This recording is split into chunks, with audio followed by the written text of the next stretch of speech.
May nakita po tayong post ni Coach Jared. Ito naman po ay chismis mga kababayan. Idaan na lamang po natin sa Di Umano. Ayon po dito kay kay Coach Jared. Ayan. Yan. Sabi po dito, kwentong chismis ni Puting Kalapate. Nako po. Si Sara at Pulong ang nagpondo ng unity rally ng dalawang religious groups. Mukhang gagamitin human shield ang mga relihista dahil nasa likod nila ay ang mga Muslim.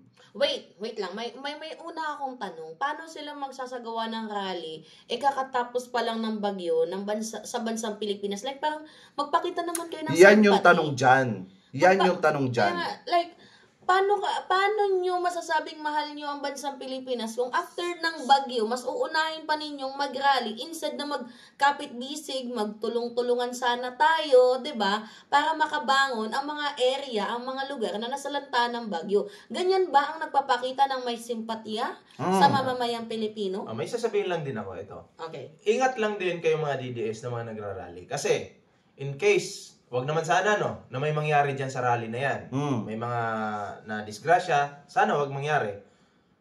Ang gagawin ng mga matataas dyan, ng mga DDS, or may utak, isisisi yan sa administrasyon.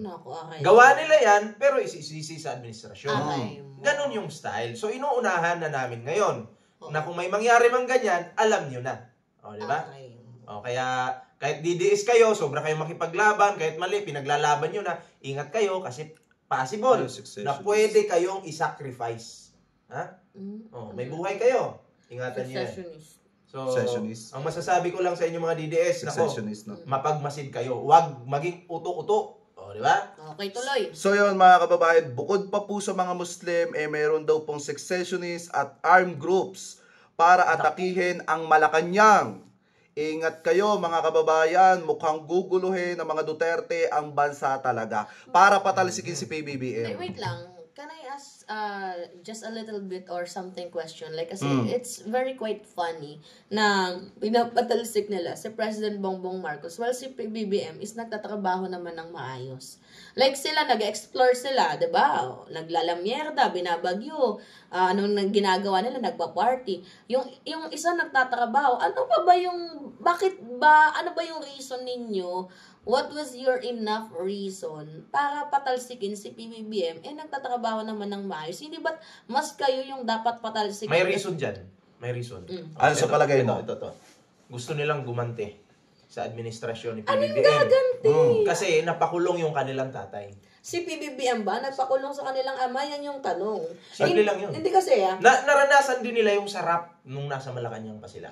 Kontrolado nila yung lahat. I think it's the power. Diba? Yeah. Ako naman, tingin ko dyan, may mga kaalyado yung dalawang religious group.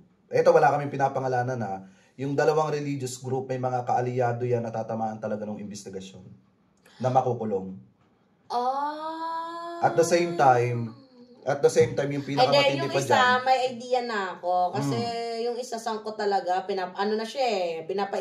pinapakasuhan sa ombudsman. Yung isang religious group. Yung isa naman, basta kapatid. Yung anak nung may-ari ng religious group. Pinakakasuhan na ng plunder sa ombudsman. Oo, tapos yung isang religious group naman, kita naman sa isang senador dyan, na si Senator Rodante Marcoleta, diba? Kung ano yung yung fanatic nila. Pero mga minamahal, ang religious kasi, hindi dapat inaano yan sa politika. Kasi ang religion, supposedly, dapat sa pag-ano yan tawag dito, sa pagpe-pray sa God, kung paano tayo salba sa kasalanan, kung paano tayo maililigtas sa pamamagitan ng salita ng Diyos. And hindi dapat ito ginagamit bilang shield ng mga politiko. Kasi ganito yung mangyayari. Kapag tumating yung panahon, kunyari, napatalsik si PBBM, gamit ang mga religious group. So, ang mangyayari, kapag ayaw ng isang religious group, ang isang presidente, ganun na lang nila kabilis patalsikin ang presidente kapag ayaw nila. Kasi parang hawak na nila di ba? So may power na sila na, at saka ito nakakapagtaka, hindi nga nagbabayad ng tax sa mga religious group na yan, tapos sila pa yung may ganang magpatalsik. Okay. Di ba? So masasabi ko lang dito, pasensya na po sa mga miyembro ng religious group na to. Oo, pasensya na po. Alam ko, miyembro lang kayo, biktima lang din po kayo. Uy, diba? Pero naniniwala pa din ako, madami sa mga religious group na yun, hindi lang din nagsasalita. Oo. Madaming matitino dyan. Biktima lang kayo, ano? Biktima Ginagago lang po kayo ng leader ninyo. Kasi pera-pera, nandyan yung korupsyon. Kasi ang religious group, hindi dapat makialam sa usaping pampolitika. Kasi mga Diba? minamahal, ganito kung ako yung tatanungin ninyo, bakit mangunguna ang isang relihiyon na hindi din naman, di ba, tingnan nyo, sa nag-comment, si Leo Lentomula, yan, yung recent comment, bakit magrarally ang isang religious group na in the first place, hindi nga sila nagbabayad ng tax? Di ba? What was your reason na patalsikin ng presidente? Hindi nga kayo nakakatulong sa bansang Pilipinas. Bakit? Yung mga religious group na yan, religious organization, nagsishow ba ng transparency? Kasi ang hiling nila is for transparency daw. Bakit kayo? Pinapakita ba ninyo yung kita ninyo? Paano kayo nakapagpatayo ng ganyang kalaking simbahan? Magkano yung kinikita ninyo? Yung 10%, totoo ba?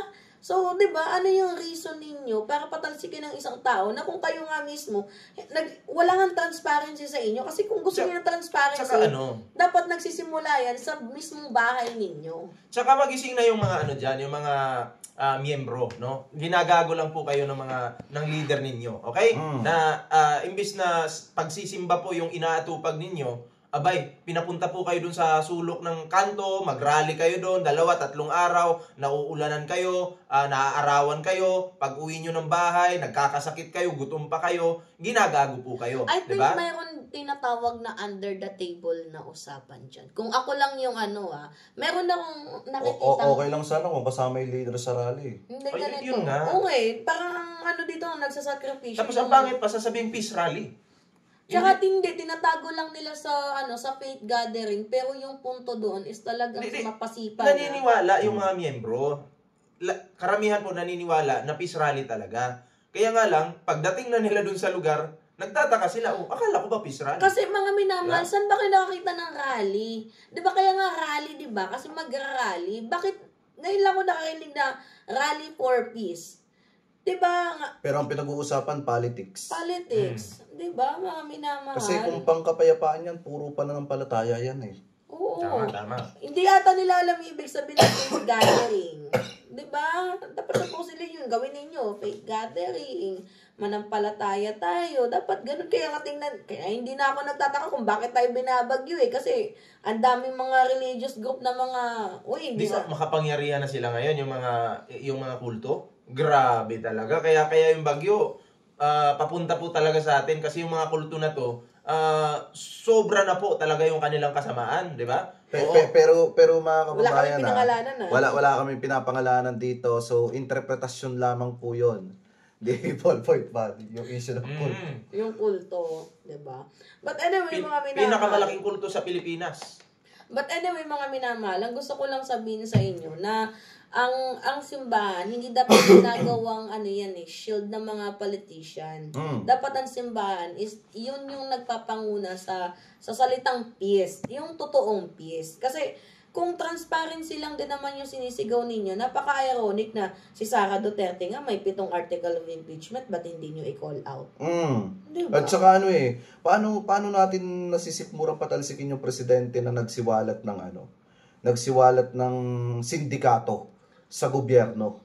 Yeah. Nabuking yung mga politician na corrupt. Kasi ang aking balita is meron daw pong under the table na usapan. When you say under the table, yung alam na, nagagets naman ninyo, diba? Usapang pailalim na merong bigayan. Ganun ba? Nabigyan ba? Nagtatanong lang po kami. Nagtatanong lamang naman po. Nagtatanong lang kami. So, yan ang hirap sa atin eh. Kaya wala tayong pag-unlad kasi mismo tayo din mismo ang naghihilaan pababa. Like mentality na supposedly hindi naman dapat ganun yung ginagawa natin. Dapat nagtutulungan tayo. Pag gaya nito, may bagyo, dapat nagtutulungan tayo. Pero anong gagawin nila? November 14, magrarally pa. Ano, nakalabas na ba yung bagyo niyan? Yung bagyong Uwan, nakalabas na ba sa November 14 yan? Kung nakalabas naman yan, dapat ang inuuna is yung pamimigay ng relief goods. Diba yun dapat? rally po yung inuna di ba? Dapat bayanihan muna ba, di ba? Yeah. Hindi Tama. yung pwede naman kayong magtipon-tipon para tumulong, di ba? Pero yung magtitipon-tipon para mag-rally, isang malaking katangahan. Para maniya, malaking katangahan. So kayo, mga kababayan, kung kayo po ang tatanungin, ano po masasabi ninyo hingil po dun sa nasagap na di umano'y chismis ni Coach Jared na kung saan si Sara Duterte daw po at si Paulo Duterte ang nagpondo dun sa dalawang malaking religious group para daw po magsagawa ng rally para patalsikin etong di umano si PBBM. So comment below na lamang po kung ano po masasabi ninyo hingil po sa mga topic na yan na tinalakay po natin. At bago po tayo pansamantala magpaalam, nais ko lamang po magpasalamat sa lahat ng mga nakatutok po sa atin ngayon